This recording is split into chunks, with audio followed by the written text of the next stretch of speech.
sent the video, Comsec.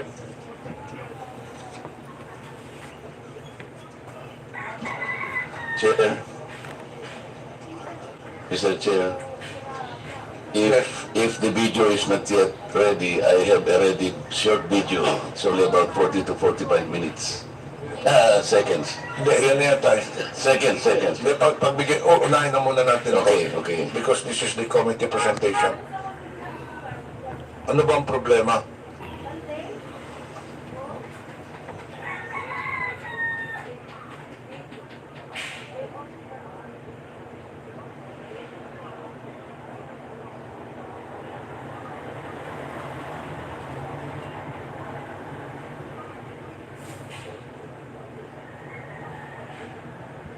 Do we have the presentation of Senator Marcoleta?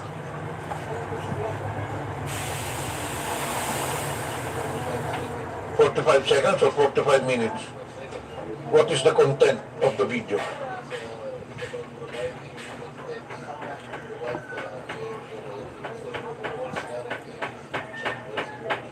Ano bang pwedeng ready dyan? What video is ready? Yung kay Marcoleta o yung sa presentation natin? May problema yung presentation natin. Okay na ba?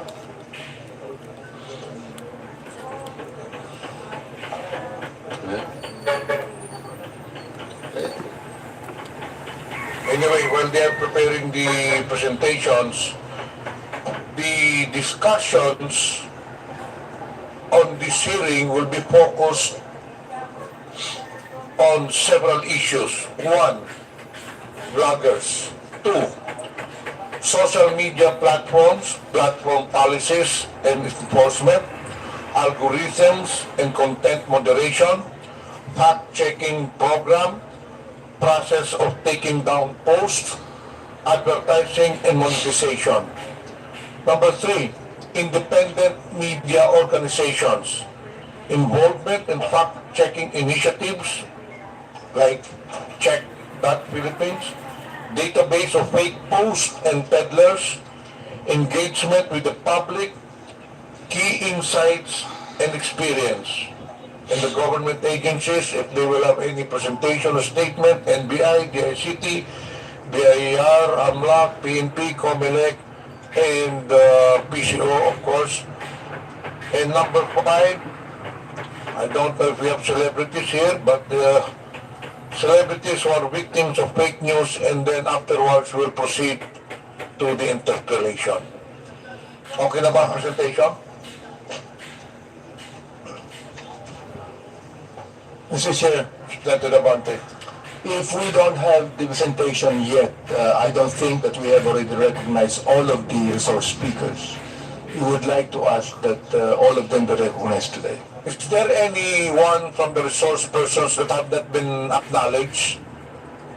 Yeah, can you take the microphone and then introduce yourself, please?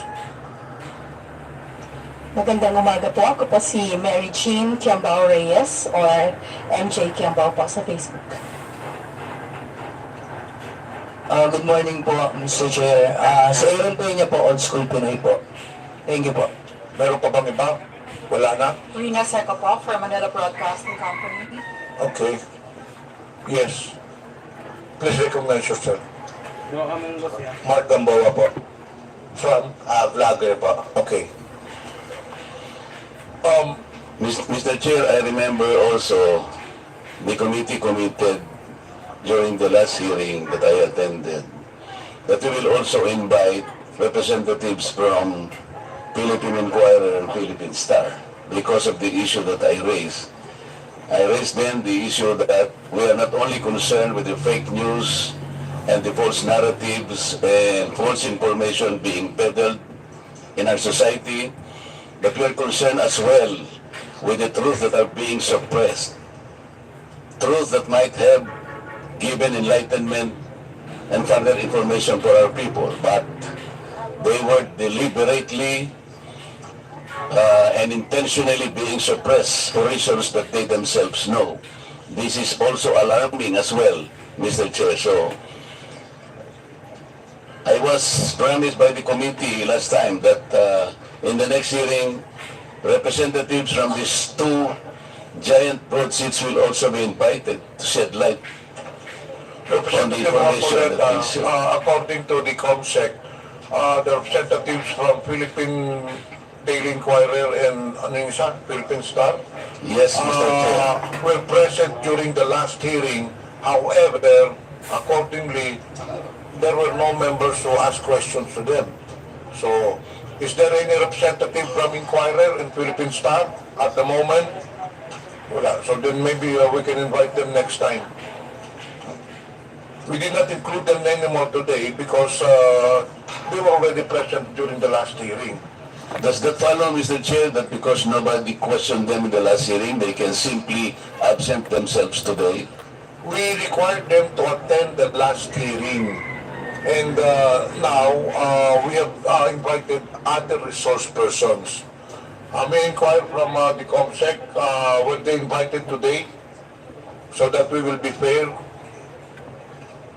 According to COMSEC, Congressman Marcoleta, the Philippine Daily Inquirer and Philippine Star were not invited. So we know the reason why they were not invited today, Madam Chair. The COMSEC has the liberty to decide on this, or the chairperson are the ones who are authorized to decide on whether to invite people or not. Kung Marcoleta, you know the process. For every hearing, we have a set of resource persons to be invited. I know that, Mr. Chair. yun ang What I'm saying natin. is, what I'm saying is there was a They were not- commitment. It is already very clear that they were not invited today.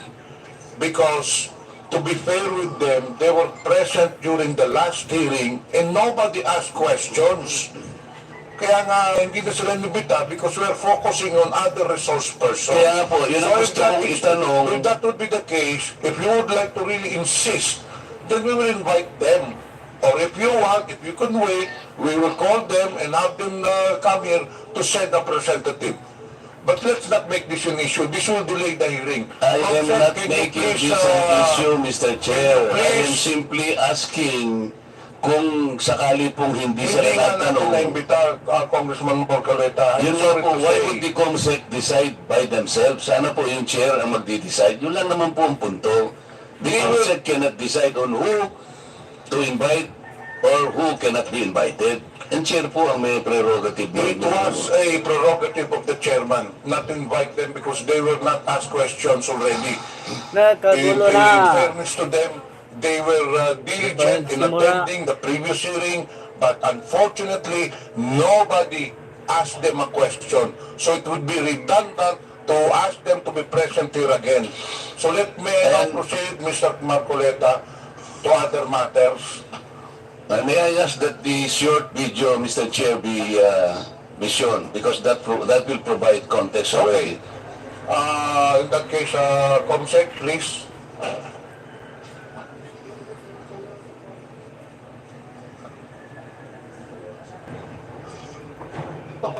Ito ang nanira ng mga vlogger. Iglesia ni Manalo na Diablo Dinadamay na ng ibang nagsasabing vlogger. iglesia daw ni Cristo.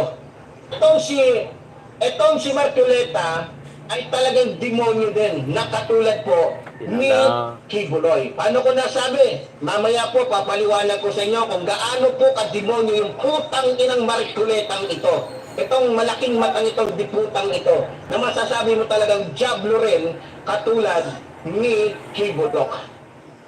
Mr. Chair, yung vlogger na yan, ang pangalan niya sa social media is Epipanyo Labrador.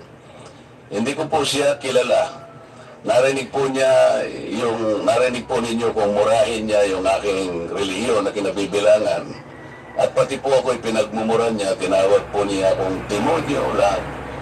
Pero hindi po ako kumikibo. Ang sinasabi ko lang, kung tayo talaga ay i-address po natin ang mga ganitong klaseng paninira na mga narratives, ay siguro po pa ditong mga ganitong klaseng tao ay may patawag din natin. Ako po, kahit na po ano pang sabihin nila, I will just stay as I am. As transparent and as accountable as I am. Because right now, what we need are people that can probably criticize us to the height of even abusing their rights. Pero ako po, walang problema sa kanila. ay darating din po ang panahon that these people will be rendered useless at wala nang maniniwala sa kanila until time will come na masasabi ng tao that they are stupid, useless people and they are simply liars. Tayo po ang ating role lang basta ayusin lang po natin ang ating pagsisilbi. Kahit ano pong sabihin nila sa atin. Tingnan po niyo yung pagmura nila sa akin. Wala naman po akong hindi ko po nga kilala yan Kung murahin niya po ako, parang, kayo po, narinig po ninyo lahat kung anong pinagsasabi niya. But people, I think, will not believe it. Dahil hindi po ako yun, yung sinasabihan niya. Maraming salamat po, Mr. Chair. That is precisely the objective of this hearing, Representative Marcoleta. So, are you requesting that Mr. Epipanyo be called to be invited for the next hearing? By all means, Mr. Chair, I will thank you for that. Comsec, please take note. The said person that has been mentioned earlier by Representative Marcoleta will be invited for the next hearing. Before we proceed, may I acknowledge the presence online of Representative Mix Villaferte, Representative Sandro Gonzalez. And finally, can we now present the committee video presentation?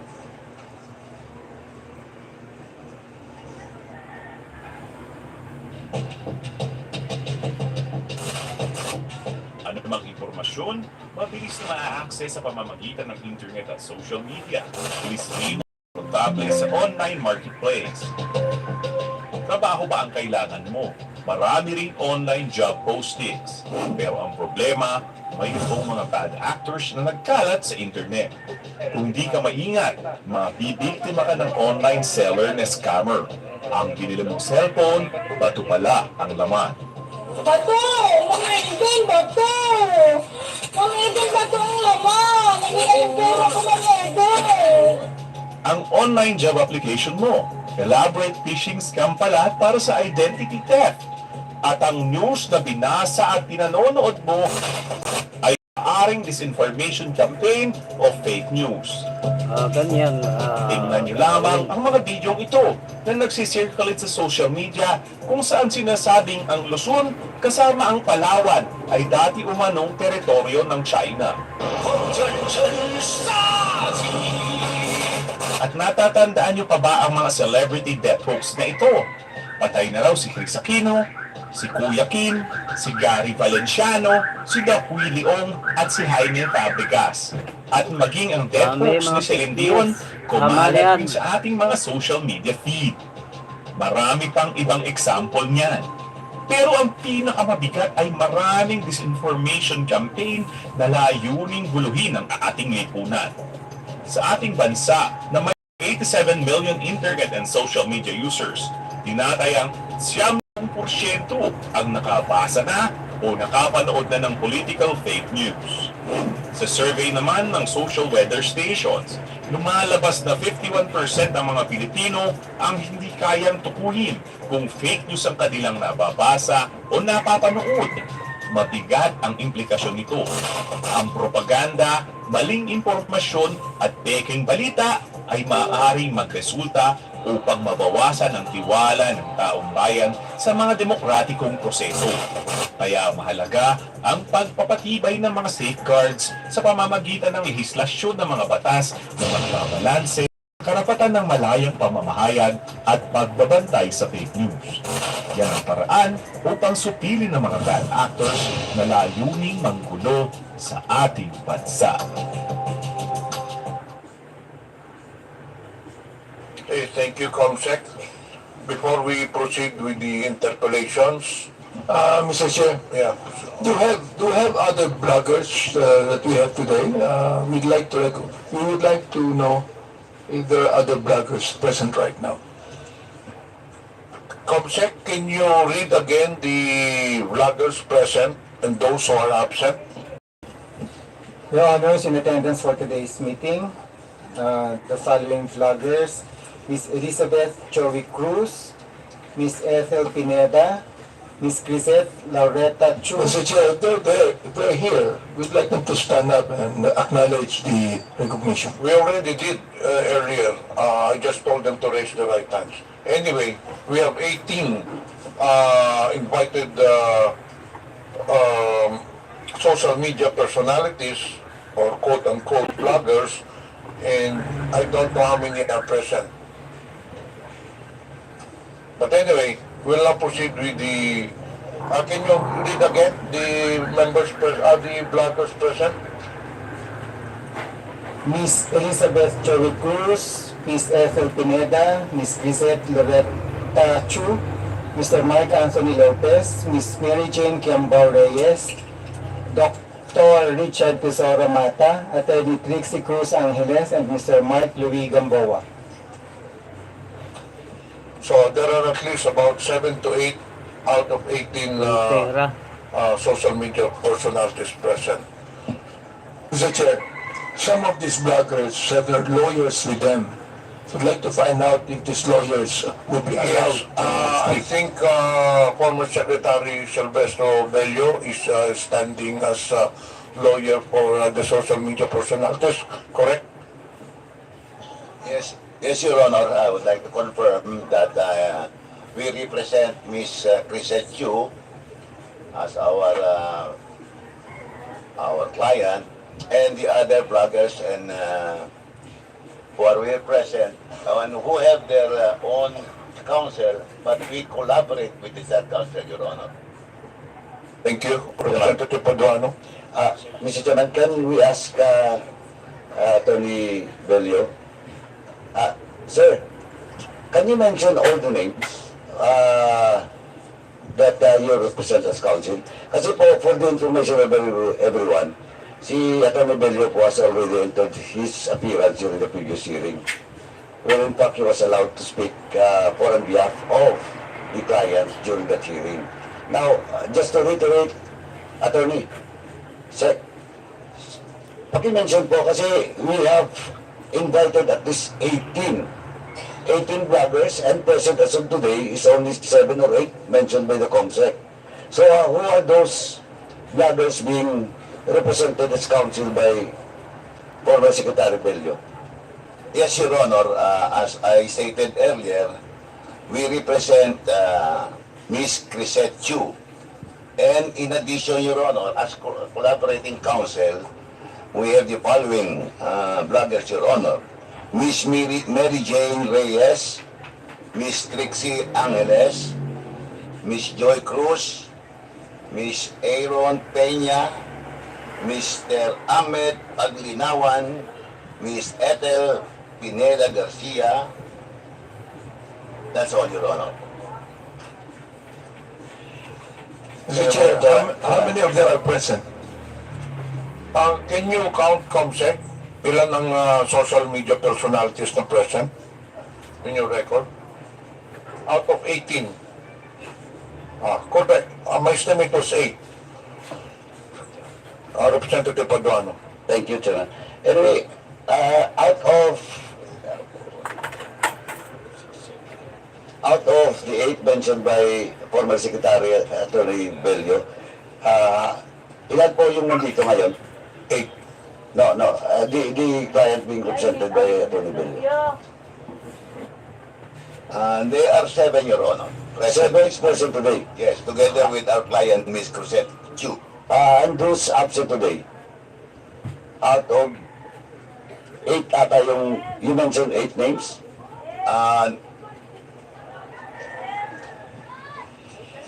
In addition to our client on record, Ms. Chu, Your Honor, we are collaborating with the counsel, with their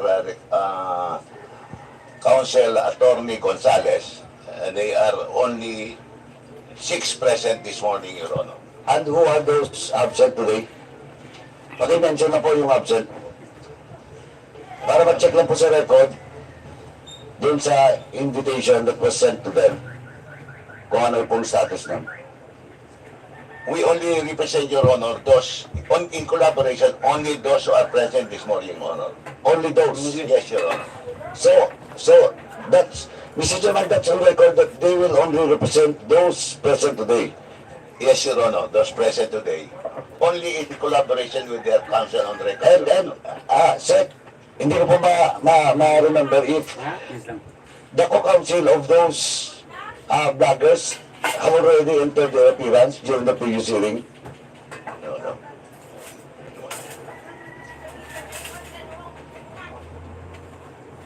Your Honor, our recollection is only to our counsel, our client on record, Ms. Chu.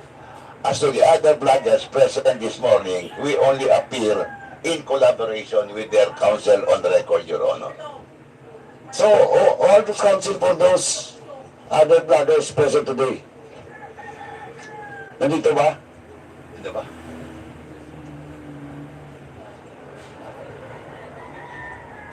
Ito si Juan. Si Ethel. Now, I mentioned already Dr. Ethel Pineda and MJ Reyes. And also with Attorney Trixie Angeles, Your Honor. And Ahmed Paglinawan, Your Honor. We mentioned that earlier. I understand there are 7 names you mentioned, but what I'm asking is there a counsel for these bloggers na nandito ngayon? Wala, Your Honor. You only represent them? Yes, Your Honor. Wala kami. Only those present this morning, ang nire-represent namin, only in collaboration with the recorded counsel, Your Honor. Okay, thank you, Mr. Chairman. But anyway, Chairman, just for the record, with regards to all those indictees and those resource persons that was issued a show cause and subpoena, we'll discuss it later, Mr. Chairman, for the status of all those resource persons that was issued show cause orders and subpoena. Thank you, Mr. Chairman. Thank you. We'll now proceed to tackle the... Yes, please state your name to be recognized. Yes, good morning, Your Honor. I'm Dr. Richard Tesoro Mata. I'm one of the social media. I have a counsel, Your Honor. Her name is Attorney Faye Singson. Good morning, Your Honors. I am here to assist Dr. Richard Mata. I am attorney facing sir. Thank you. Okay, thank you. We'll now proceed to, before that, may I acknowledge the presence of Representative Daphne Lagon online and Representative Zia Alonto Adyong, who is present. Please state your name.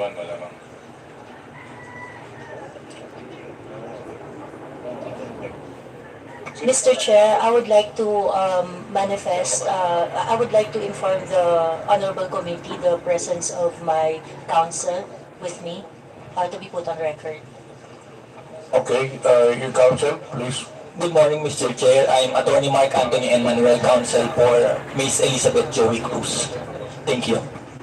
Okay, noted. We'll now proceed. The first issue that you tackle is the social media personality, Representative Pablo Ortega. Sorry. Siguro po, Mr. Chair, maganda po na kunin din yung ginagamit nilang mga pangalan, yung mga vloggers. Kasi may parang account name po sila, saka screen name or aliases to be included po sa record as... Kasi may attendance po sila as their individual names. Maganda po siguro makuha din po yung account names. Comsec, please attend to it. Para hindi na natin isa-isahin pa. Can you approach the social media personalities? What are the names that they're using in their blog?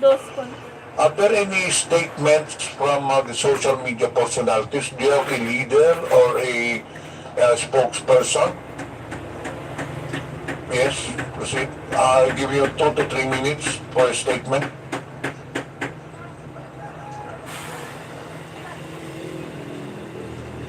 Good morning, Your Mr. Chair and Your Honor. This would be my individual statement. I am appearing before your esteemed committees upon your invitation as a resource person and to give due honor to and respect to our public institutions. Ako po si Mary Jean Kiambao Reyes or MJ Kiambao sa Facebook, co-founder ng isang humanitarian organization.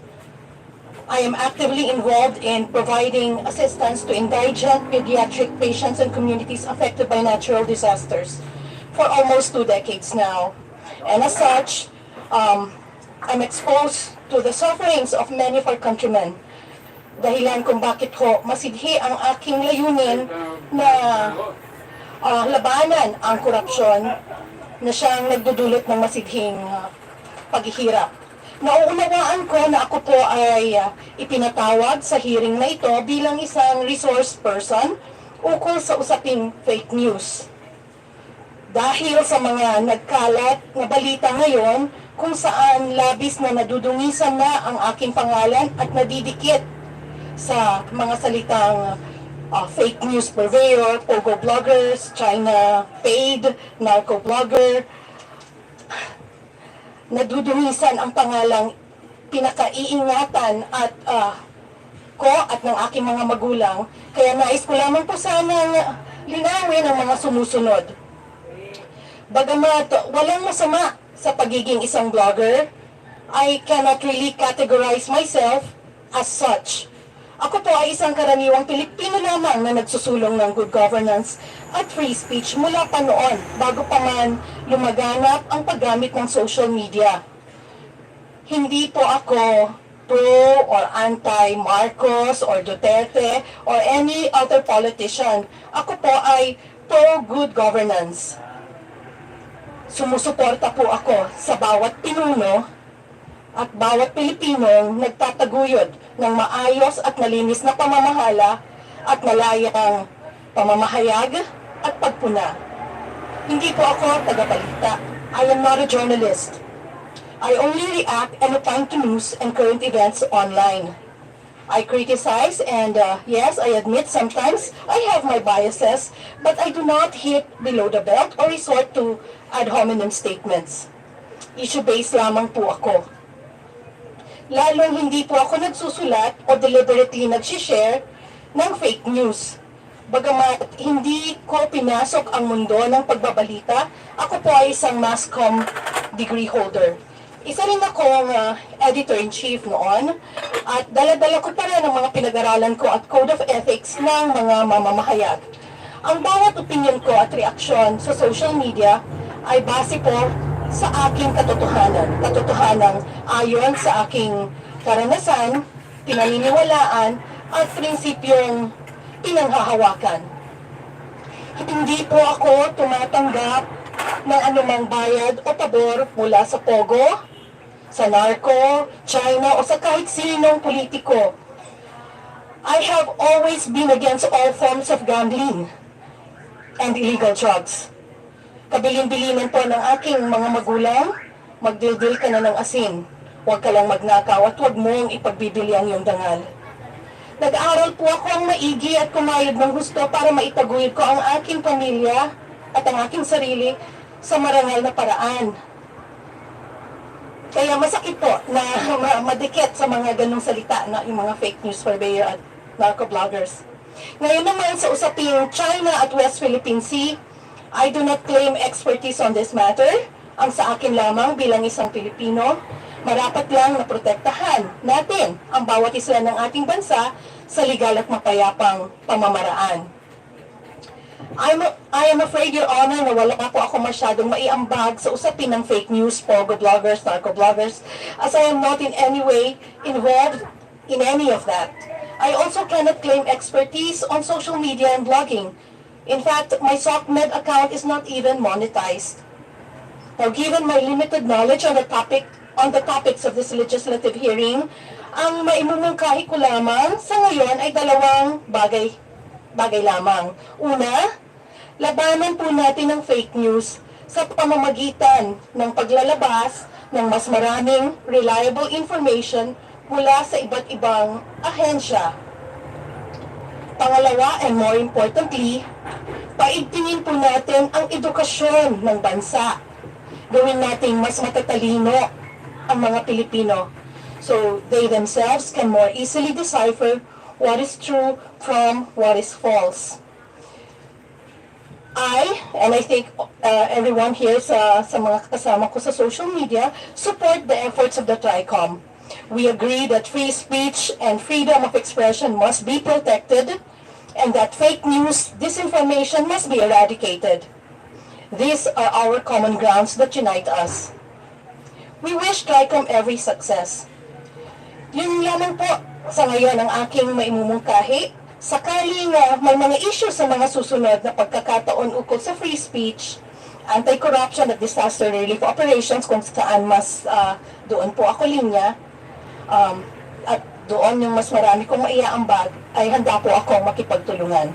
Muli, maraming salamat at magandang umaga po sa lahat. Thank you, Ms. Reyes. Just a reminder to the members, after the statements or discussing the issues, we will proceed to the interpellation. As usual, we have a rule for those who would like to interpellate. Please have your names listed for a proper and orderly hearing. Are there any other statement? Can you limit it to 2 minutes?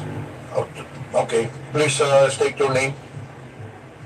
Magandang umaga po sa inyong lahat. Ako po si Dr. Ethel Pineda Garcia, 64 na taong gulang at isang manggagamot. Noong ako po ay pinadalhan ng imbitasyon na dumalo sa hearing, sa unang hearing, kung saan ako po ay magiging isang resource person tungkol sa fake news. Pwede ilapit po yung mic. Reminder to all the members and resource persons, may problema po tayo sa audio. So, when you speak, please ilapit lang po yung mikropono. Salamat po.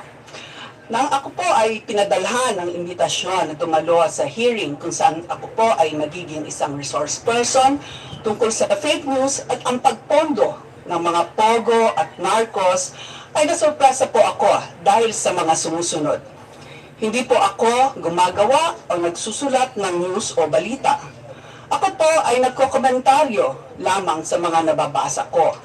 Sa aking pagkakaunawa ay maroon tayong kalayaan na sabihin ang ating mga opinyon sa mga pangyayari at sa ating kapaligiran ayon sa saligang batas.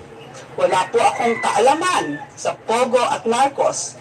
Ako po ay nag-aral ng mahabang panahon. Nalalaman niyo naman po kung gaano kahaba ang pag-aaral ng medisina at pagkuha ng espesyalisasyon. Sa akin pong panig ay 2 beses po ako ang nag-specialize. At pag-practice ng medisina sa hangad na mabuhay ng marangal na di umaasa sa iba, lalo na sa masamang pinanggalingan ng pera. Sa aking pananaw, at ito ay sinabi ko sa unang sagot ko sa committee, ay hindi ako karapat-dapat na resource person dahil sa wala akong alam dito. At kung may issue tungkol sa kalusugan, tulad ng sinabi ko, ay handa akong tumulong sa gaano man na aking makakaya. At ito po naman ay ginampanan ko habang tayo ay nagkakaroon ng pandemya sa COVID. Kasama po akong dumulot sa Korte Suprema dahil nais ko pong malinawan kung ano nga ba ang dapat. Nananalig po ako na ang batas ay dapat sundin ng lahat. Ang aking pamumuhay ay simple lang. Wala po akong karangyaan. Ang buhay ko ay itinoon ko sa pag-aalaga ng aking pamilya bilang breadwinner sa mahabang panahon. May anak akong nangangailangan ng special na alaga at may ama akong 95 years old na umaasa sa akin. Kahit ako ay mag-isa na ngayon sa buhay, ay nagsisikap akong itaguyod sila sa abot ng aking makakaya sa malinis na paraan. Wala po akong kapangyarihan maliban sa isinasaad ng batas na ating mga karapatan. Ang aking lakas ay nanggagaling sa malinis na konsensya. Kasiyahan nawa tayo ng may kapal. Okay, thank you. Yes, 2 minutes. Good morning. Ako po si Dr. Richard Tesoro Mata. I'm a pediatrician for more than 20 years sa Davao City and Panabo City. Naging health blogger po ako about 7 years na. So yes, I have some experience na about social media.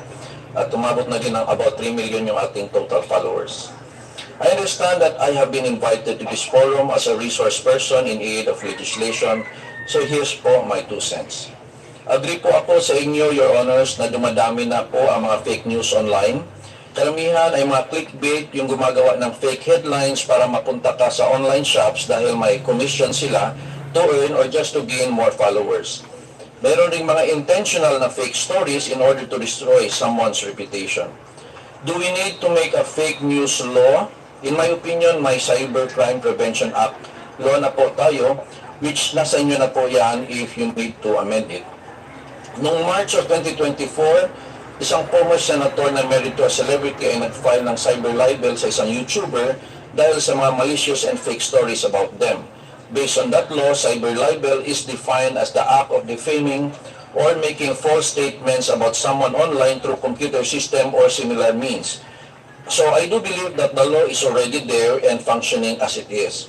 And I want to suggest is something like a KBP or a Kapisanan ng Broadcasters ng Pilipinas, an NGO body that is neutral about politics or religion, that should be composed of trustworthy social media practitioners so we can police ourselves formally. Such NGO body is where we can ask assistance regarding a certain controversial post. Such NGO body can also assess if it's freedom of speech or fake news. Such NGO body can issue warnings and reminders to the influencers in question if seen necessary. That is what we lack, because what we have now are just AI that detects posts that are against community standards. And usually, if you report an influencer, it's hard to talk to a person in charge, but what we have are automated reporting system only. I do believe if we can make this kind of neutral body with the guidance of KBP, we can lessen the fake news, solving the issues without much hassle of filing cases in the court. But of course, for extreme cases, a person can still use the cybercrime law, which is already available. Thank you very much, Your Honor. Thank you. Are there anybody else who would like to make statement from the social media personalities? Chair. Yes. Are you a blogger also? Yes po. Okay. Make it short, please. Okay. Thank you, Mr. Chair. I'm Mark Gamboa po, political vlogger. Pangatlong appearance ko na po ito sa TRICOM. Gusto ko lang pong masaya po ako na nakasama na po natin ngayong umaga. Ito pong mga kaibigan po natin sa DDS side, lalo na si Miss Trisette Chu. Ayan. Kamusta po? Ako po ang gusto ko lang po sabihin, bukod po sa fake news, kasi po dahil sa aming mga vloggers na rin, nagkaroon po ng culture of hatred, toxicity sa social media. So para sa akin maganda po yung pagtitipon na ito, na nagkakasama-sama po lahat para po mapag-usapan po yan at makita po ng publiko naman na pwede naman magkaiba ng politika kaming mga vloggers, pero at the same time ay pwedeng may respeto pa rin sa isa't isa. And also, kasi po nasanay na po ang mga kababayan po natin sa kultura na porket online, kung ano-ano po yung sasabihin dun po sa mga personalidad o sa mga tao, mga masasakit na salita. Ang maganda nga po dito, nandito po tayo ngayon, nandito yung mga vloggers from different political camps. Kung meron silang gustong sabihin sa mga, for example, kay General Torre dito, pwede po nilang sabihin harapan po. Hindi po yung sa social media lang, at pwede po nilang face-to-face po sabihin. Kasi po minsan po, ang nangyayari po dahil social media, sa pagka-toxic po, doon na po, kumaga mas tumatapang po yung mga kababayan po natin na hindi naman kayang sabihin face-to-face. So yun lang naman po. Thank you po, Mr. Chair. Okay, we'll now proceed with the social media platforms. We have here representative from TikTok, Miss Pichi Paderna. Good morning, Mr. Chair. You now have the floor. Mr. Chair, we actually have a video that we'd like to share with the Honorable Committee. We'd like to request the committee secretary to play the video, please.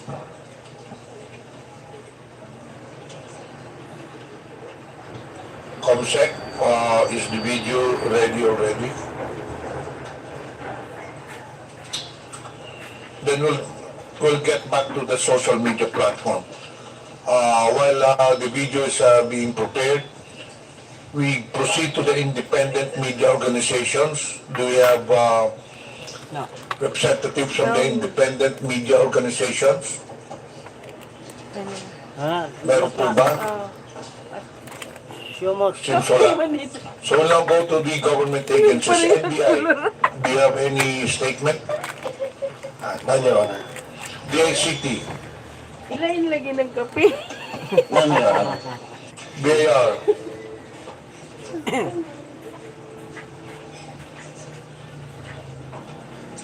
AMLA, PNP, General Torre, the flavor of the month of TikTok. None, Your Honor, sir. To the COMELEC, None, Your Honor. Thank you po. and of course to the PCO. Do you have any statement? Sir, I would like to make a statement. First of all, thank you for inviting the Presidential Communications Office in this very big fight against fake news. The Presidential Communications Office is pleased to speak at the Joint Committee hearing the Committee on Public Order and Safety, Information and Communications Technology and Public Information. The issue of fake news, illegal gambling, deep fakes, pornography, hate speech is the biggest fight right now of our generation. It destroys the very fabric of our society, and we have to protect our children not only of fake news, but all these bad things that we see in this technology platform that we have. But more on the bloggers, we should concentrate a regulation on the platforms. The platforms like Meta, TikTok, YouTube are foreign platforms. They do not have a base here. When you complain for these posts that we can take down, it takes a long time. So we have to focus on the platforms, first of all, to self-regulate them. If you want self-regulation, or maybe come up with an operational system between the PCO, DOJ, and the DICT to identify these fake posts, to identify fake information. You see, what's happening to us is we are being divided online. It's very polarized. And yet, it's Filipinos and Filipinos fighting each other. It is not good for our country to see our countrymen being divided by hate speech, by pornography, that's very easily accessed by our generation. You know, I was talking to the West Philippine Sea earlier about communicating the West Philippine Sea issue to our countrymen. I said never again that the Philippines will lose any part of our country, just like what happened in Sabah. In the Sabah issue in the 1960s, if you look at it, Sabah was owned by the Royal Sultanate of Sulu for a long time. The Malaysians were paying rent to the Philippines. We tried to get it and claim it as our own. But what did the Malaysians do to us? They pitted Filipinos against Filipinos. They supported a Muslim secessionist movement in the South using religion and race or against each other. Filipino Christians, Filipino Muslims fighting each other. So eventually, because they divided us and eventually conquered part of our territory, we lost Sabah. And the imagine if Sabah is like as rich as Mindanao, even probably richer than Mindanao. The Petronas Towers were built because of the minerals and properties of Sabah. It's happening again. This is happening, but now a foreign actor using fake news to destroy each other. So what we want on the PCO side, we urge Congress to join our digital crusade against combating fake news by strengthening our laws, such as the Cybercrime Prevention Act, and introducing internationally accepted policies and standards for content moderation on social media. I respectfully encourage our honorable lawmakers to consider the framework of the Digital Services Act, a recently adopted EU regulation which prevents illegal and harmful activities online and the spread of disinformation while still ensuring that the freedom of expression is upheld. The danger right now, sir, the greater danger right now, aside from fake news, is deep fake, wherein you put a person's face on another person. There were several complaints raised with the PCO that said, "Sir, tignan mo naman, may mga known personalities recruiting on advertising, mga scams. Yung mga OFW natin, nai-scam. Dahil nakalagay yung boses ng isang kilalang personality o isang kilalang negosyante. Pero hindi naman totoo yun. Imagine if you put the head of the Comelec Commissioner doon na ang nagsasabi, alam mo, deepfake din. It is a national security concern that we really have to fight. Not against each other, but collectively, we fight together. We fight as one. Because, you know, the fight against fake news should be prioritized. We said before, right, it was the fight against illegal drugs. But in this generation, the fight against fake news, deep fakes, they bring so many social media ills. Look, we now live in two worlds, the cyber world and the real world. The children right now spend more time on the cyber world. And if you give them constant disinformation, if you give them constant lies and negative news, what will happen to the next generation of Filipinos? We will forever be divided, just like what's happening in the United States. It's now happening in our country. It's so hard now to reach out to the yellows, to the greens, to the reds, or wherever political camp you belong to. What we need to do is to unite. Look at what happened, example, to Congressman Rodante Marcoleta. Pinagmumura siya.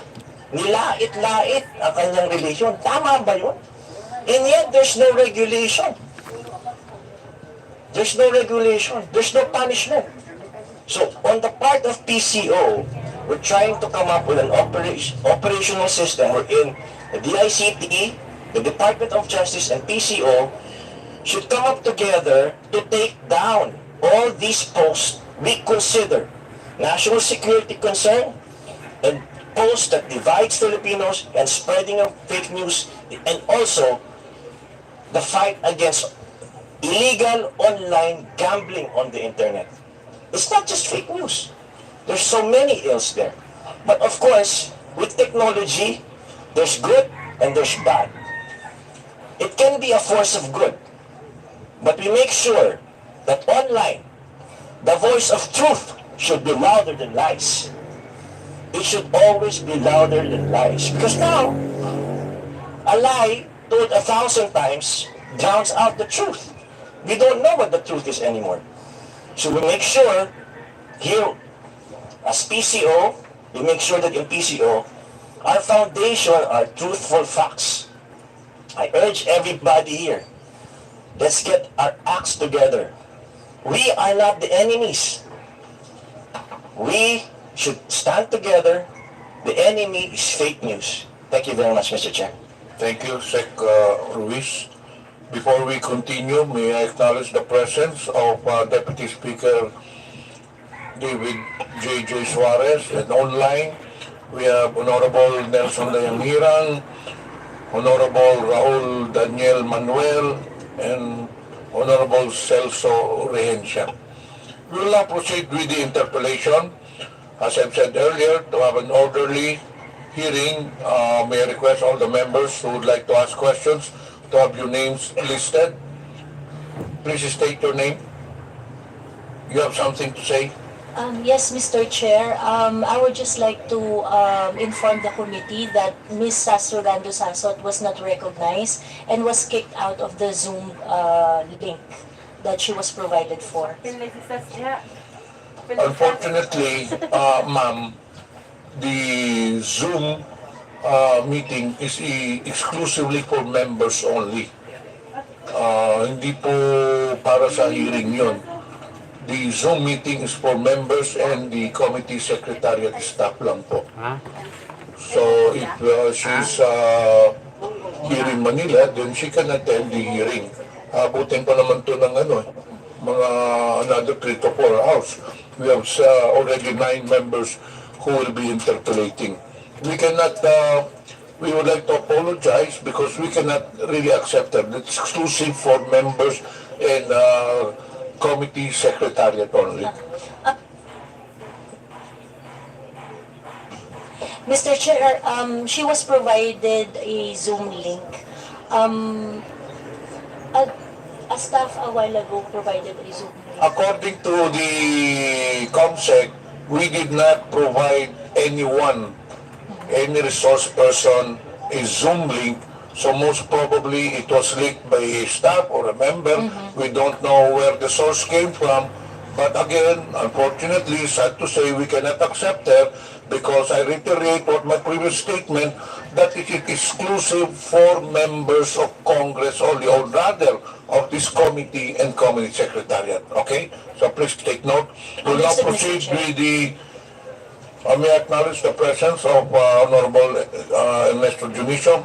We'll now proceed with the interpellation. First on the list, Representative Dante Marcoleta. You have the floor.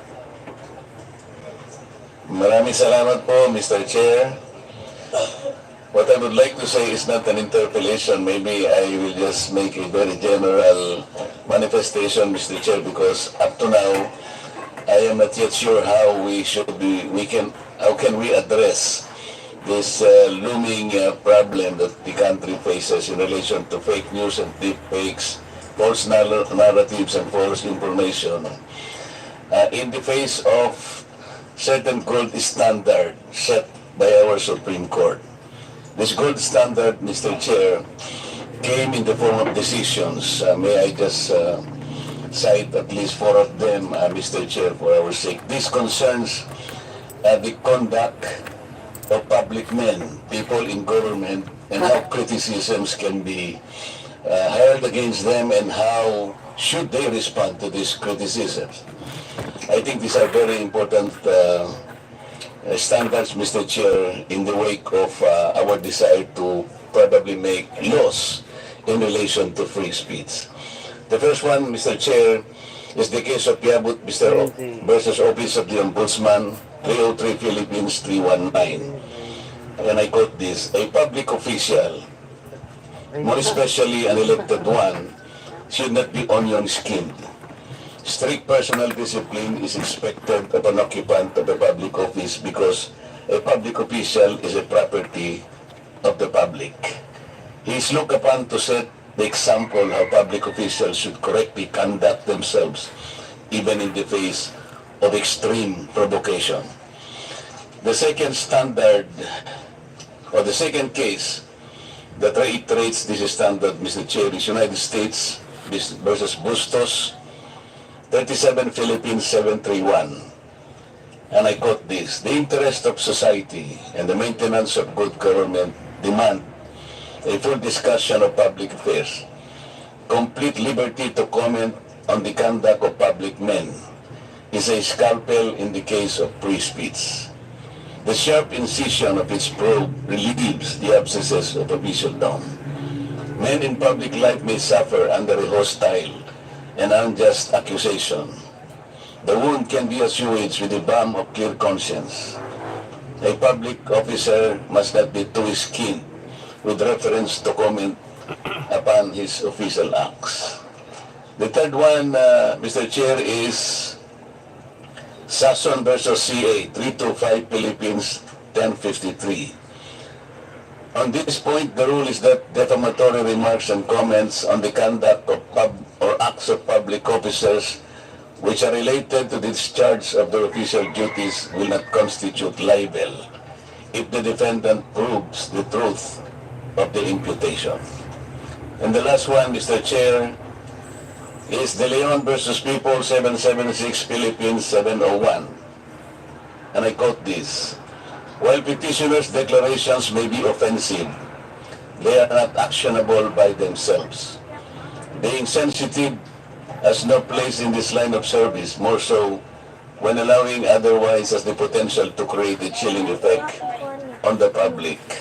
Mr. Chair, why am I stressing this gold standard as enunciated by some of the important decisions of the Supreme Court?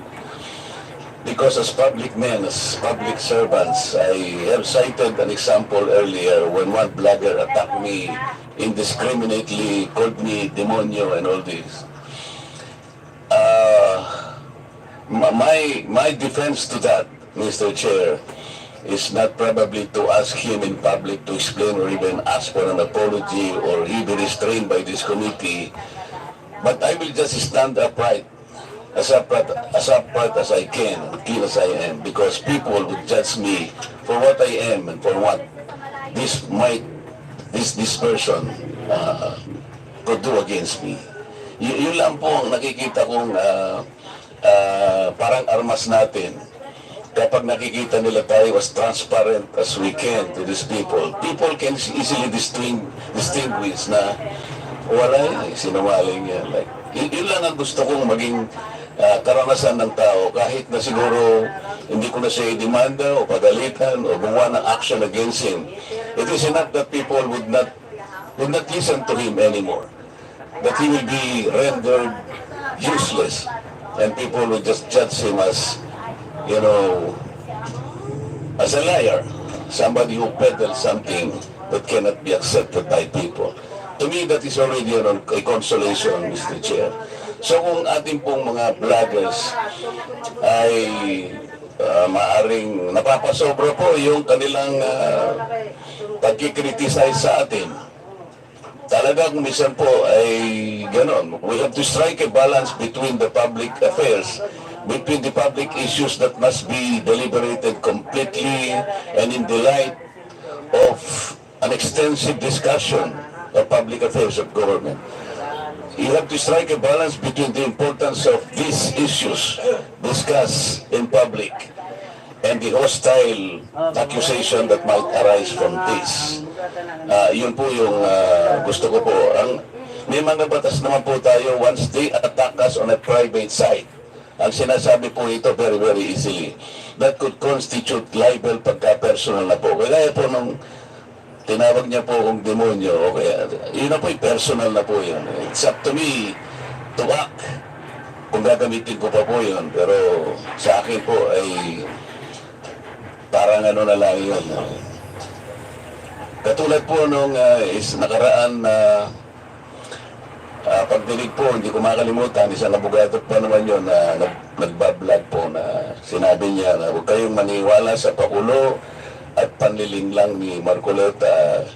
You were here, Mr. Chair and members, nung tanongin ko po siya, ano po ba po yung basihan ninyo na ako po inanin lang. Wala po siyang maisagot ng kahit ano. He is a lawyer and he was allegedly teaching in a very reputable law school. So yun po, Mr. Chair, pwede ko po siyang demanda ng pwede ko po siyang padisbar. Iniisip ko lang po na pwede kong gawin yun because as a lawyer, ay maling-mali po yung ginawa niya because we have our own code na talaga pong pinagsisikapan naming itaguyod sa mga members po ng Philippine Bar.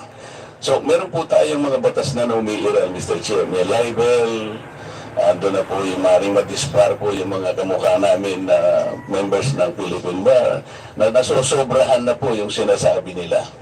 Pero sa mga vloggers po na maaaring kinikriticize tayo because our conduct is public. Yung pagsisilbi natin is public. They need some kind of a medium. Nakikita po nila tayo that we should be as transparent and accountable as we can be. Sa akin po ay binibigay ko na lang pong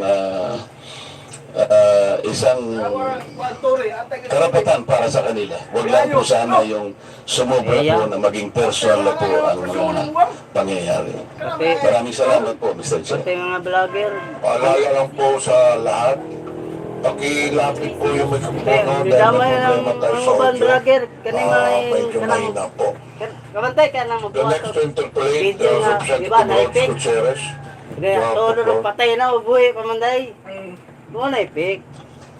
Thank you, Mr. Muna Chair. igikuan nila. Mr. I understand we have quite a lot of topics to discuss Lagi today. muna igikuan And nila lagi. first of all, I'd like to Lagi na express my mandawat ka. gratitude to our research persons for attending after the difficult time that they have not.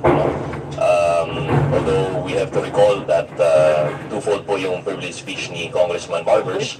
On one hand, we have the proliferation of fake news of the vloggers na binabanggit. And I'm sure we'll be getting to that at a later time. Mga vlogger na. But one thing that we'd like to discuss is also that might have been forgotten is the other privileged speech of the Honorable Barbers regarding fake news in China. So this is something that we wanted to highlight in the previous hearings. However, wala po yung the social media platform most involved. Luckily today, we'd like to thank them for their appearance. Nandito po yung ByteDance, owners of TikTok. So we could now discuss this issue thoroughly. To begin po, I'd like to direct my questions to the good spokesperson of the Coast Guard, Commodore Tariela. Commodore Tariela, magandang umaga po sa inyo. Good afternoon na pala po. Good noon. Sir, meron po kasi earlier this month to the Honorable Chairman, kumakalat na post sa Chinese social media platforms. And instead of just limiting yung discussion sa West Philippine Sea, parang expanded na po yung kanilang claim. Lately, their claim now is that nagsasabi na ang China ay nagmamayari at namamahala sa Palawan for a period of 1,000 years sa Senghe Island. Ito rin daw yung basis for the island to return to China. Are you aware po, sir, of this post in relation to yung West Philippine Sea issue natin? Mr. Chair? Yes, you can proceed. Yes, sir. The Philippine Coast Guard is aware of the social media post that is circulating in the different social media platforms.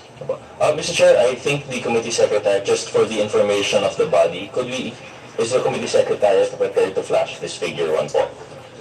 Para lang makita natin. Let's not give it dignity, we will not play the video, but just to have, para may idea lang po ang ating mga mamamayan kung ano pong itsura nitong post. Ito po yun. Is this the same post that you're referring to, Commodore Tariela? Yes, sir. Okay. So, Mr. Chair, with your permission, I wish to bring attention to this honorable committee these screenshots showing an individual defending China's false claims over Palawan online. These comments were captured by the Facebook page Palawan Daily as part of efforts to debunk these false claims. This is a disturbing example of blatantly fake claims which are now spreading across the internet. While these claims are clearly ludicrous, there is no telling how many people may believe it or what kind of effect such belief could have. What is clear, however, is that there are individuals or entities who consciously created this content, clearly aiming to undermine our national sovereignty. So as you can see po, aside po sa post na, yung sa right side po, yung lumalabas actually, parang video po siya, but then even in the comments, there are people defending this. And I think it would be hard for us to determine the authenticity of these persons, Chinese na po yung characters. That is, ang issue po ng fake news in relation to the West Philippine Sea is that some of the actors are beyond our territory po, no?